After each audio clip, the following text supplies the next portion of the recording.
kalau diminta pendapat saya tentang Pilpres 2024, Pilpres 2024 itu problematik, terutama akar masalahnya adalah cawe-cawe Presiden Jokowi.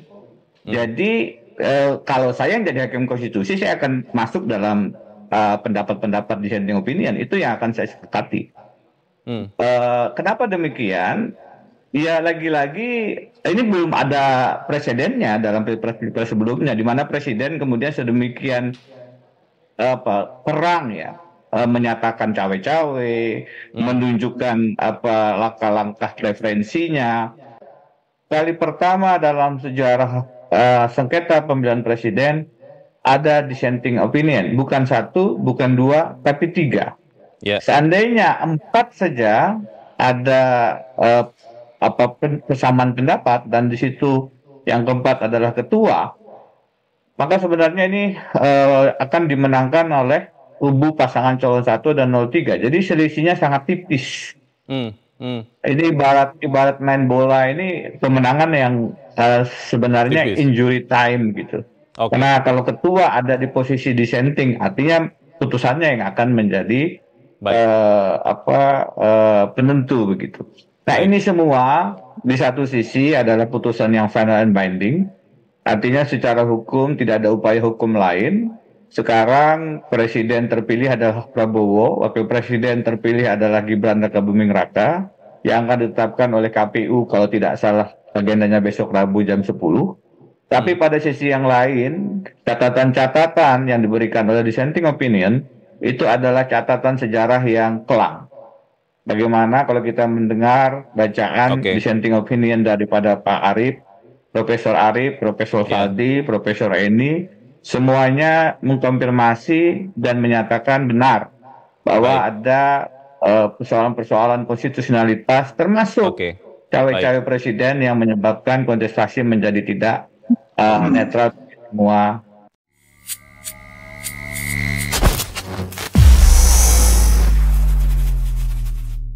Ada 5 hakim MK yang buta mata hatinya.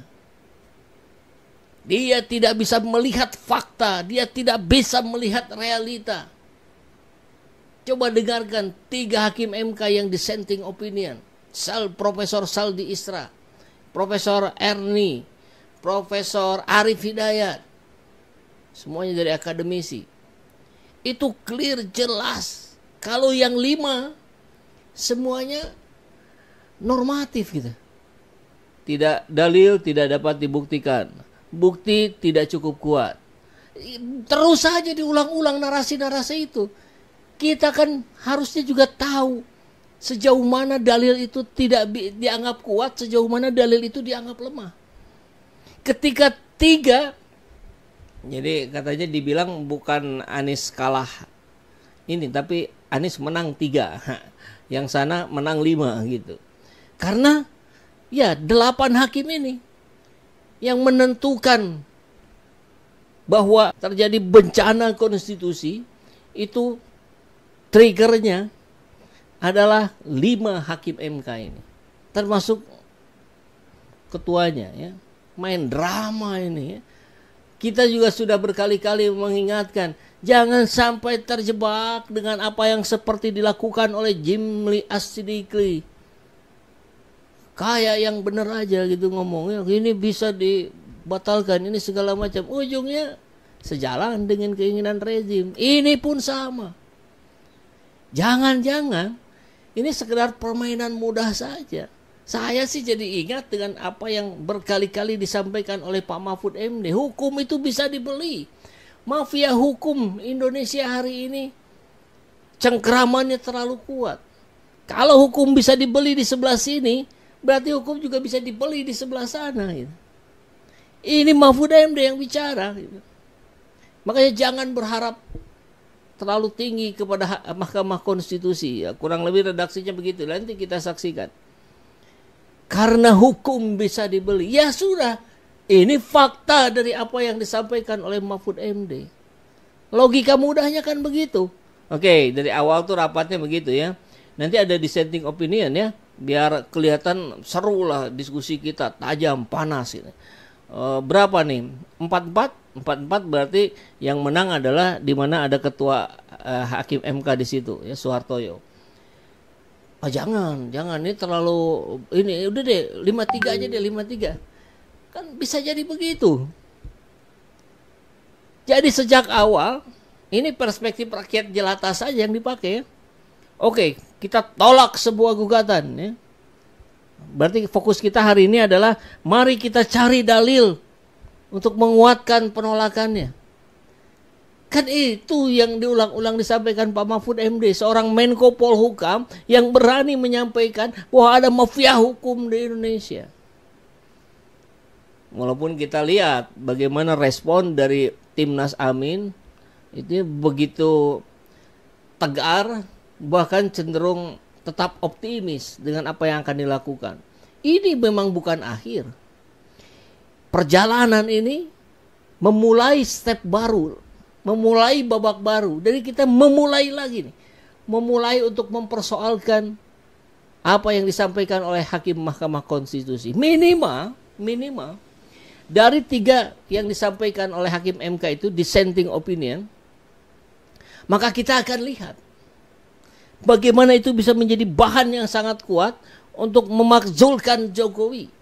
Kenapa? Karena dia sumber kekacauan. Menurut para ahli ya.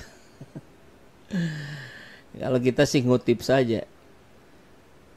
Ini menjadi bahan yang sangat kuat. Bagaimana cawe-cawenya Jokowi. Bagaimana nepotismenya. Bagaimana politik dinastinya. Jadi belum berakhir. Ada 1-2 kawan relawan kita barangkali sedang down mentalnya ya, kemudian keluar dari grup. Janganlah, kita perjuangan panjang umurnya, panjang umur perjuangan. Sampai kapan? Sampai kita meninggal. Amar ma'ruf nahi mungkar, itu yang menjadi dalil kita. Maka bolehlah sedih 1-2 menit saja. Selanjutnya mari kita bangkit lagi. Mari kita bangun lagi soliditas kita. Mari kita berkelompok berpihak pada yang benar. Kan itu jadinya. Mari kita coba lihat ya, satu persatu dalil-dalil mereka. Tapi sebelumnya ini dahsyat sekali apa yang disampaikan oleh Bung Ep Saifullah Fatah. Turun ke jalan tadi pagi nih kayaknya videonya ya, kita saksikan. Kawan-kawan, hari-hari ini kita sedang menyaksikan pengerusakan yang sempurna. Pengerusakan yang sempurna itu mengandung 4 jenis pengerusakan. Korupsi, kolusi, nepotisme, dan penindasan hak asasi. Itulah pengerusakan yang sempurna. Dengan sangat mudah kita bisa menemukan praktek korupsi saat ini. APBN kita digelontorkan 496,8 triliun tahun ini untuk bansos, BLT, dan seluruh kegiatan-kegiatan yang seolah-olah berderma kepada rakyat. Tetapi mereka mempersonalisasikannya. Ini uang negara, ini uang rakyat, tetapi diaku sebagai pemberian pribadi dan dipakai untuk memenangkan pemilihan umum. Saudara-saudara sekalian, tidak ada kata lain untuk menyebut praktek itu. Namanya korupsi. Itulah pengerusakan yang pertama. Pengerusakan yang kedua adalah kolusi. Beberapa hari yang lalu, seorang konglomerat telah mendeklarasikan bahwa kekuatan konglomerat yang sumbangannya 3% untuk 1/3 untuk ekonomi Indonesia mendukung 02. Ini jelas tanda-tanda bahwa praktek kolusi akan dilanjutkan. Yang ketiga, nepotisme. Presiden punya 2 anak yang ikut bertanding dan ketua umum partai tertentu. Yang keempat, yang terakhir saudara-saudara adalah penindasan hak asasi manusia.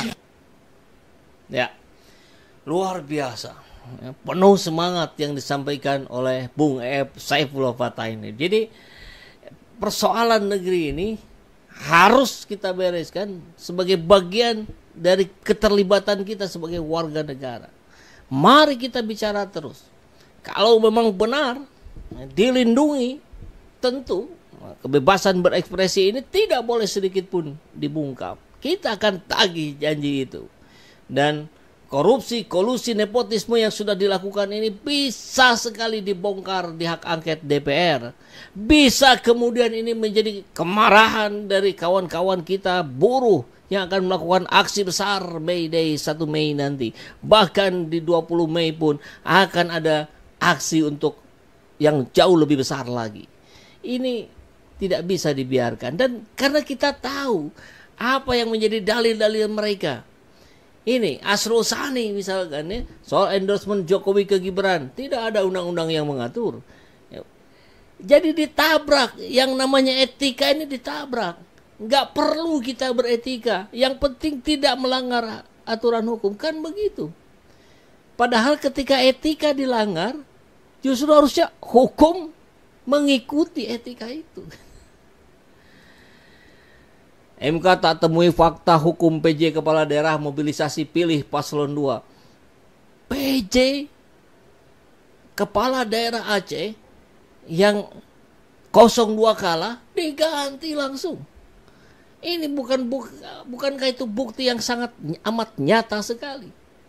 Belum video-video yang lain. Selalu semuanya dalilnya tidak cukup bukti. Mau bukti apa lagi sih? Ini kan jadinya perspektif saja. Menurut saya cukup, menurut dia tidak gitu. Akhirnya hanya berkutat di situ. Tidak ada patokan yang jelas mana bukti yang memenuhi, yang dianggap kuat, mana bukti yang dianggap lemah tuh nggak ada gitu.